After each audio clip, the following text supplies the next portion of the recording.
Assalamualaikum warahmatullahi wabarakatuh. Halo anak-anak kelas 8. Ketemu lagi dengan Bu Yus dalam pelajaran IPA, Ilmu Pengetahuan Alam. Oke anak-anak, jangan lupa selalu diambil bukunya ya. Nah, kali ini Bu Yus akan menjelaskan tentang dampak penggunaan zat adiktif bagi kesehatan.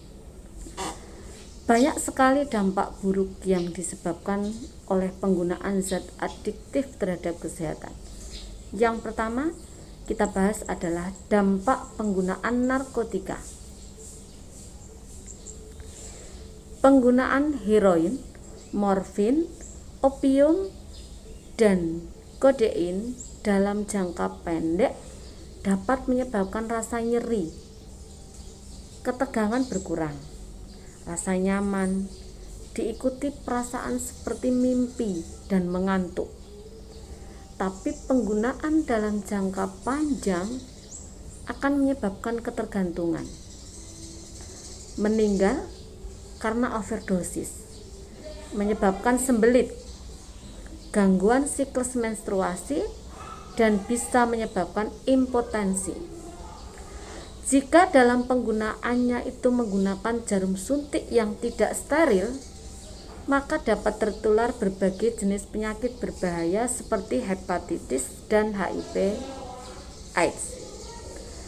Efek jangka pendek penggunaan ganja yaitu akan timbul rasa cemas dan gembira menjadi satu, banyak bicara, tertawa terbahak-bahak, halusinasi, berubahnya perasaan waktu lama tapi dikira sebentar, dan ruang jauh dikira dekat, peningkatan denyut jantung, mata merah, mulut dan tenggorokan kering. Penggunaan ganja dalam jangka panjang dapat menyebabkan daya pikir berkurang, motivasi belajar turun drastis, perhatian ke lingkungan sekitar berkurang, radang paru-paru, daya tahan tubuhnya menurun, dan gangguan sistem peredaran darah. Nah, kita lihat berikutnya. Efek jangka pendek penggunaan kokain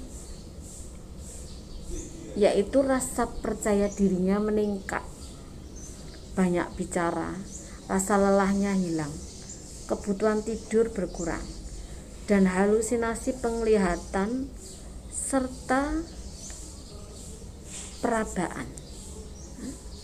Dan efek dalam jangka panjang, kurang gizi, anemia, kerusakan pada hidung, dan gangguan jiwa. Itu adalah dampak penggunaan narkotika. Sekarang kita lihat dampak penggunaan psikotropika. Penggunaan ekstasi atau metilen dioksimetamfetamin atau MDMA dan sabu ya. Penggunaan ekstasi dan sabu metamfetamin dalam jangka pendek dapat menyebabkan terjaga, enggak tidur, tidak tidur, rasa riang, perasaan melambung, rasa nyaman, dan meningkatkan keakraban. Namun setelah itu akan timbul rasa tidak enak, murung, nafsu makan hilang, berkeringat, rasa haus, badan gemetar, jantung berdebar, dan tekanan darah meningkat. Dalam jangka panjang dapat menyebabkan kurang gizi, anemia, penyakit jantung, gangguan jiwa psikotik, dan pembuluh darah di otak dapat pecah sehingga mengalami stroke dan gagal ginjal dan gagal jantung yang mengakibatkan kematian. Setelah menggunakan obat nitrazepam yang gambar kemarin dalam dosis tertentu, seseorang akan merasa tenang, dan obat-obat ini otot-ototnya itu mengendur. Jika dosis penggunaannya tinggi, maka dapat menyebabkan gangguan bicara, gangguan persepsi, dan jalannya sempoyongan. Jika dosisnya lebih tinggi lagi, akan menyebabkan penghambatan pada pernafasan, koma, dan bisa menyebabkan kematian. Nah, sini, tahukah kamu? Pecandu cukup umur dan orang tua atau wali. Pecandu belum cukup umur wajib melaporkan diri atau dilaporkan keluarganya pada pejabat atau lembaga yang ditunjuk pemerintah untuk mendapatkan pengobatan dan atau perawatan. Itu adalah Undang-Undang Narkotika pasal 88.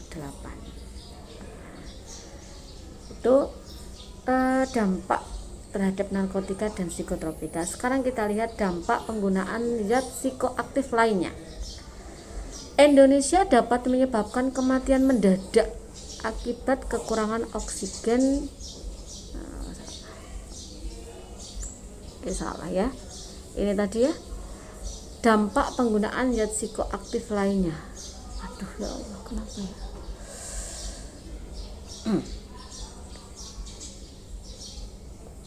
Potong aja nanti.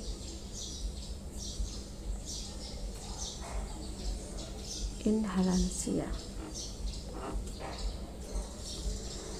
Dampak penggunaan yang ketiga, dampak penggunaan zat psikoaktif lainnya. Inhalansia dapat menyebabkan kematian mendadak akibat kekurangan oksigen atau karena ilusi, halusinasi, dan persepsi yang salah. Misalnya, merasa dapat terbang sehingga orang yang mengkonsumsi dia terjun dari tempat tinggi. Penggunaan inhalansia jangka panjang dapat menyebabkan kerusakan otak, paru-paru, ginjal, dan jantung. Alkohol yang masuk ke dalam tubuh akan masuk ke dalam pembuluh darah, menuju otak, dan menekan kerja otak. Akibat jangka pendek dari mengkonsumsi alkohol, mabuk, jalan sempoyongan, menyebabkan keinginan untuk merusak, dan dapat menyebabkan kecelakaan akibat mengendarai kendaraan dalam keadaan mabuk. Nah, dalam jangka panjang, alkohol dapat merusak hati, merusak kelenjar getah lambung, kerusakan sistem saraf, menyebabkan gangguan jantung, dan meningkatkan resiko kanker. Ibu hamil pecandu alkohol dapat melahirkan bayi yang cacat. Nah, selain nikotin, dalam rokok juga terdapat sekitar 4.000 senyawa termasuk tar dan karbon monoksida yang berbahaya bagi tubuh. Nah, nanti di gambar 5.15, senyawa-senyawa ini dapat menyebabkan kanker paru, penyempitan pembuluh darah, penyakit jantung, tekanan darah tinggi, dan impotensi. Nah, ini ya. Berbagai zat kimia dalam rokok, ada tar, nikotin, natrium hidroksida, asam asetat, naptalin, formalin, semua banyak ya. Silakan anak-anak bisa lihat di buku anak-anak kandungan rokok yang, nah kita coba satu persatu. Nah, di sini tar zat yang biasanya merupakan sisa pengolahan minyak bumi. Asam asetat, zat yang biasa digunakan sebagai pembersih lantai. Natrium hidroksida, bahan ini biasa digunakan untuk proses produksi bubur kayu dan kertas tekstil, sabun, dan deterjen. Sekarang kita lihat naptalin, zat yang biasa digunakan sebagai pewangi pakaian dalam lemari. Formalin, Bahan ini biasa digunakan untuk pengawet katak, ular, dan hewan lain dalam laboratorium. Hidrogen cyanida, zat berbahaya yang biasa digunakan sebagai racun tikus. Geranol, bahan ini biasa digunakan sebagai bahan aktif dalam pestisida. Aseton, bahan yang biasa digunakan sebagai penghilang kutek. Kadmium, logam yang biasa digunakan sebagai bahan pembuatan baterai. Toluen, bahan ini biasa digunakan sebagai bom atau dinamit TNT.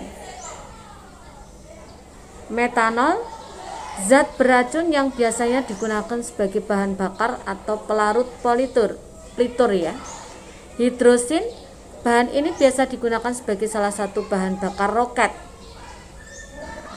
Terus urea, zat yang terdapat pada urin dan digunakan sebagai pupuk. Terus karbon monoksida, gas beracun yang berasal dari pembakaran tidak sempurna termasuk asap kendaraan bermotor. Ini adalah senyawa kimia dalam rokok dan semuanya itu berbahaya. Artinya peringatan yang ada di bungkus rokok dapat membunuhmu, berarti hindari rokok. Oke anak-anak, itu adalah dampak penggunaan zat adiktif. Sampai di sini, nanti kita bahas di video berikutnya upaya pencegahan diri dari bahaya narkoba. Semoga bermanfaat. Semangat belajar. Assalamualaikum warahmatullahi wabarakatuh.